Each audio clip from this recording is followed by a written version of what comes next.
اسی طرح سے آپ نے فرمایا لَتَتَّبِعُنَّ سَنَنَ مَنْ قَبْلَكُمْ، تم ضرور ان لوگوں کے طریقے پر چلو گے جو تم سے پہلے گزرے ہیں، شِبْرًا بِشِبْرٍ وَذِرَاعًا بِذِرَاعٍ، بالشت بالشت اور ہاتھ ہاتھ ناپ تول کے تم ان کے پیچھے چلو گے، ایگزیکٹلی ان کے پیچھے تم چلو گے، جیسے بارش ایک دم ایکوریسی کے ساتھ میں ان کے بالکل تم ساتھ ساتھ چلو گے، جیسا انہوں نے کیا ہے تم بالکل ویسا کرو گے، شبرا بشبر وذراعا بذراع حتی لو سلکوا جحر ضب لسلکتموہ، یہاں تک کہ اگر وہ کسی گوہ کے بل میں جا کے گھسے ہوں، گوہ ریگستان میں ایک جانور ہوتا ہے اور وہ بل میں جا کے رہتا ہے، تو اگر وہ اہل کتاب یعنی پچھلے لوگ اگر گوہ کے بل میں جا کے گھسے ہوں تو تم بھی وہاں جا کے گھسو گے،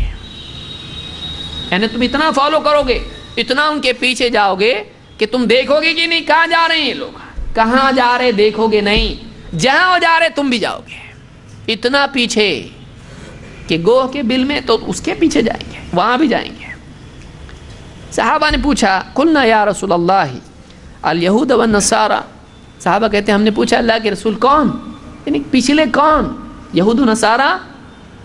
فمن، آپ نے کہا اور کون، اور کون، یہ پچھلے کون ہے؟ صحابہ نے پوچھا یہود و نصارہ ہیں کیا یہ جن کے پیچھے امت چلے گی؟ آپ نے فرمایا اور کون، کس کے بارے میں بول رہا ہوں؟ وہی تو ہیں، انہی کے پیچھے تم چلو گے۔ اس حدیث کو امام البخاری اور مسلم دونوں نے روایت کیا ہے۔ اس حدیث سے ایک بہت اہم بات یہ معلوم ہوتی ہے کہ یہ امت، اس امت کے افراد یہود و نصارہ کے طریقے پر چلیں گے، دیکھیں گے نہیں کہاں جا رہے،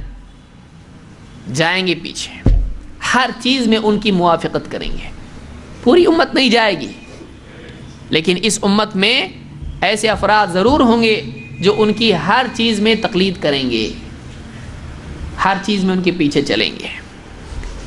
یہاں تک کہ دنیا کے ساتھ ساتھ دین میں عقائد میں بھی۔ آگے آؤں گا اس کے اوپر میں۔